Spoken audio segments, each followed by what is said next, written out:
Hello my YouTube family, आप लोग कैसे? आई होप आप लोग बहुत अच्छे होंगे। तो बहुत दिनों से एक कमेंट आ रहा था कि आप अपने साहित्य के नोट्स दिखा दीजिए, तो मैं जितना नोट्स अब तक बनाई हूँ मैं आप लोग को दिखा दे रही हूँ।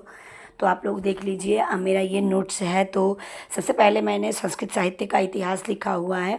तो ये रहा संस्कृत साहित्य, जो जहाँ पे मतलब संस्कृत और साहित्य में जैसे मतलब उसकी उत्पत्ति कैसे हुई है, और यहाँ पे संस्कृत साहित्य का विभाजन जो है वो मैंने यहाँ पे नोट डाउन किया हुआ है।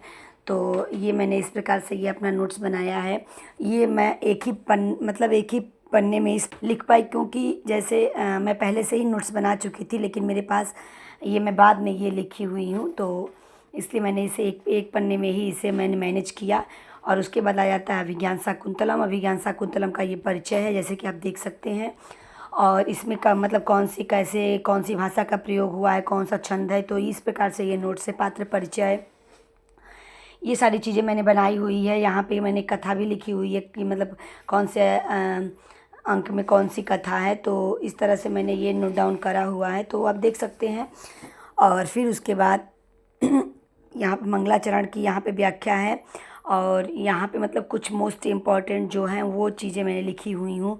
और यहाँ पे फिर अलग मुझसे मैंने पात्र परिचय लिखा है कि मतलब राजा दुष्यंत में कौन कौन से गुण हैं, क्या हैं, मतलब तो कब उनका प्रवेश होता है, कब वो आते हैं, कैसे क्या है, सब कुछ यहाँ पे मैंने सबका लिखा हुआ है अलग से।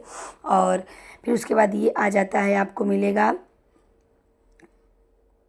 उत्तरामचरितम का। ये है उत्तरामचरितम की मैंने लिखी हुई है, भवभूति की। तो इसमें भी पात्र परिचय सब कुछ आपको उसी प्रकार से मिलेगा जैसे मैंने लिखा हुआ है। जैसे जैसे मैं नोट्स बनाई हूँ मैं आप लोगों को वो चीज़ें दिखा रही हूँ।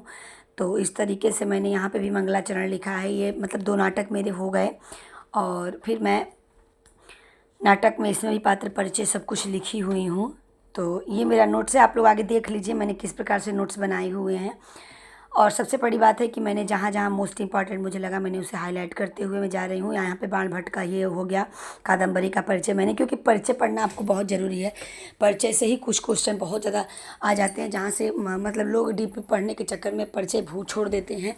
तो इस तरीके से मैं बता रही हूँ। और कभी कभी तो डीप न पूछ के परिचय से ही ज़्यादा क्वेश्चन पूछ देता है। तो आप देख सकते हैं ये राशि सर का, इसी असर से मैं लिखी हूँ।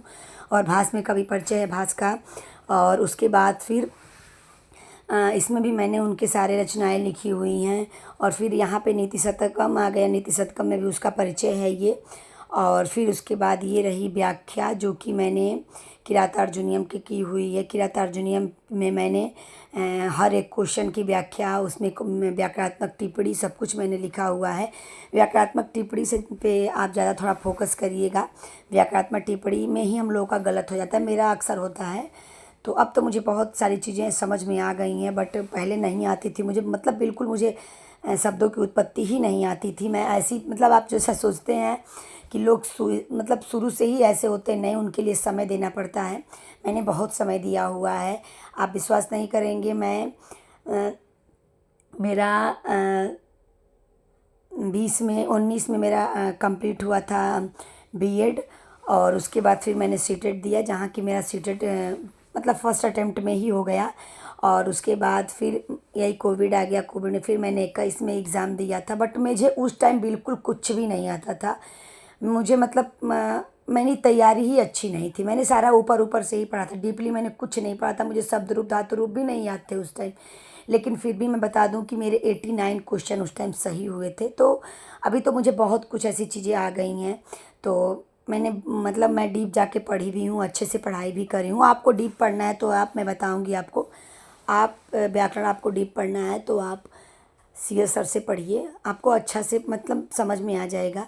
और ये रहे सारे क्वेश्चन आंसर, किरातार्जुनीयम के मैंने क्वेश्चन आंसर पूरे बनाए हुए हैं। हर एक श्लोक से मैंने क्वेश्चन आंसर यहाँ पे मतलब लिया हुआ है। और मैं बता दूँ कि ये सारे साहित्य के जो मेरे नोट्स आपको देखने को मिलेंगे, वो मेरे नोट्स संस्कृत गंगा और संस्कृत सानिध्य मैंने सीएस सर, मैं दोनों टीचर लोगों से पढ़ी हूँ।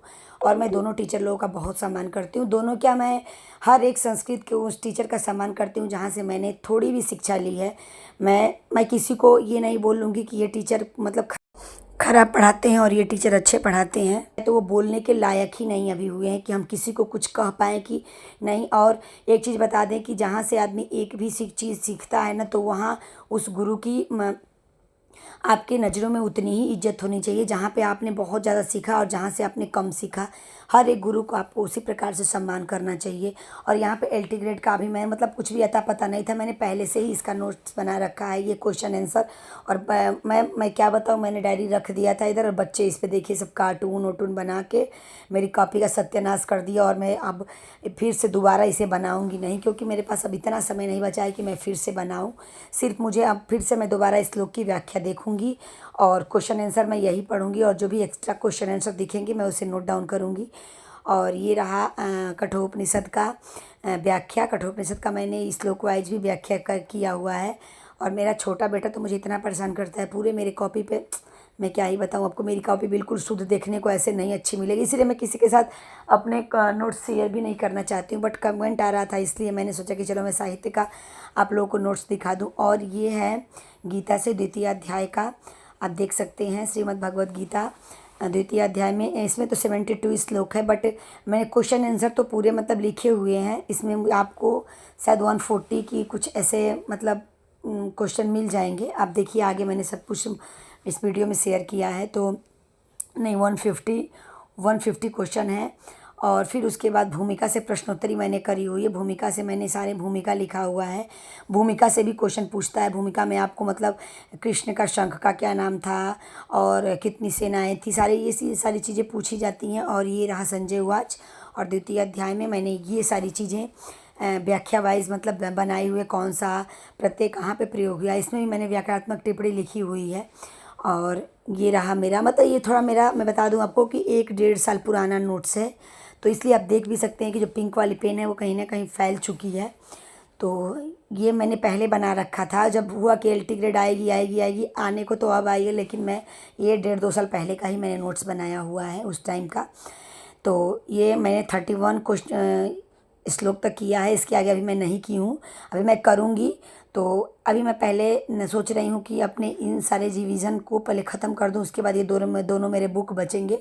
और मैं व्याकरण में लघु सिद्धांत कौमुदी और बाबूराम सक्सेना दोनों को लेके अपनी पढ़ाई कर रही हूँ। और ये मेरा एक नोट्स है जहाँ पे मतलब आपको ये नहीं समझ में आएगा, मतलब जब तक मैं बताऊँगी नहीं।